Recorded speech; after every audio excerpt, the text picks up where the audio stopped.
ஒரு கப்பு உளுந்து எடுத்துக்கிறேன். 1/4 கப்பு அரிசி. உளுந்தையும் இந்த அரிசியும் நல்லா கழுவி ஒரு 4-5 மணி நேரம் ஊற வைக்க போறேன். ஊற வச்சு இது நல்லா கட்டியா அரைச்சி எடுத்து உளுந்து உருளைக்கிழங்கு போண்டா செய்ய போறேன். கிரைண்டர்ல அரைக்கலாம், மிக்சிலையும் அரைக்கலாம். அரைச்சாச்சு. இதை பாருங்க, நல்லா அழகாக இந்தமாரி இதான் அதுக்கு பக்கம். இதை நம்ம எடுத்துக்கலாம். பொடியா நறுக்குன்னா ஒரு பெரிய சைஸ் உருளைக்கிழங்கு நான் சேர்த்துக்கிறேன். ஒன்று நெய் இல்லை பட்டர் எதுனா ஒன்று சேர்த்துக்கலாம். சும்மா ஒரு பிஞ்ச் உப்பு போட்டு, ஒரே ஒரு பிஞ்ச் உப்பு போட்டுட்டு மிதமான சூட்டில் 2 நிமிஷம் உருளைக்கிழங்கு நான் வதக்கிறேன். நிறைய உருளைக்கிழங்குல ஒரு பெரிய சைஸ் உருளைக்கிழங்கு, ஒரு 50 கிராம் முட்டைக்கோஸ், ஒரு 50 கிராம் முட்டைக்கோஸ் சேர்த்து நான் அதை கூட வதக்கிட்டேன். ஒரு பெரிய சைஸ் வெங்காயத்தை போட்டு இது போல் எல்லாத்தையுமே ஒன்றும் பாதிமா அப்படியே லைட்டாக வதக்கி போட்டுட்டா எண்ணெய் காஞ்ச பிறகு நம்ம போண்டா போட்டு நம்ம எடுத்துடலாம்.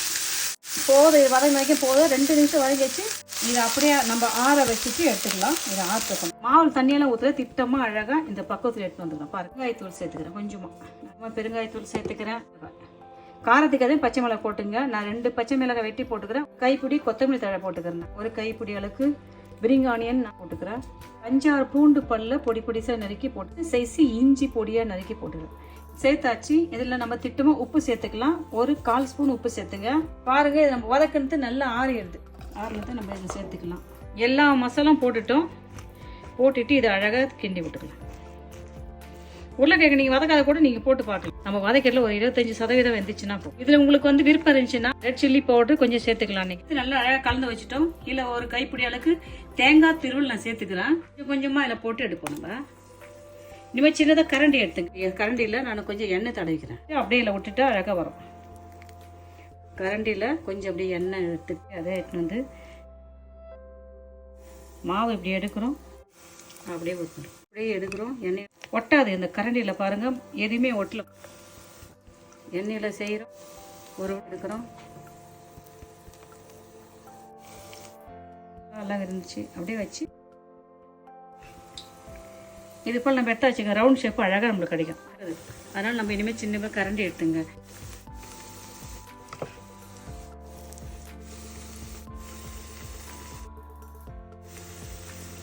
மிதமான சூட்டில் அழகாக நம்ம இதை பொரிச்சு எடுப்போம். லைட்டாக திருப்பி போட்டுட்டு அது வரும். மிதமான சூட்டில் பொன்னிறமாக வறுத்து எடுக்கலாம். எல்லாமே ஒரே சைஸாக இருக்குது.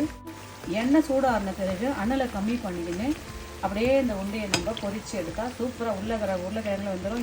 அதை எடுத்துடலாமா? பாருங்க, எப்படி பாருங்க, சூப்பராக இருக்குது. பார்க்கலாம் கொஞ்சம் சொல்லுங்கள். என்ன அழகாக இருக்குது. மீன் இருக்கட்டும், நம்ம அதே போல் போட்டு எடுக்கலாம். கரண்டியில் அப்படியே ஊற்றின மாரி எடுத்துட்டு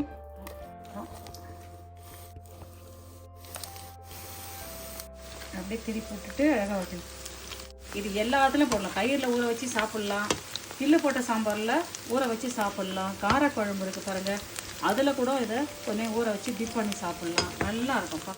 அப்படியே மிதமான சூட்டில் வறுப்போம். அப்படியே நம்ம எல்லாத்தையும் எடுத்துடலாம். சுவையான அழகான ஆரோக்கியமான நம்ம ஒரு உளுந்து உருளைக்கிழங்கு போண்டா சூப்பராக செஞ்சுட்டோம். பாருங்கள் எப்படி இருக்குதுன்னு பாருங்கள். என்ன அழகாக சூப்பராக இருக்குது. அப்படியே எடுக்கிறோம்.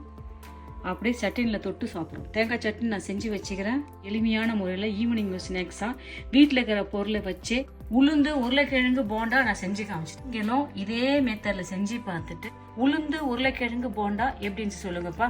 பாய். தேங்க்யூ.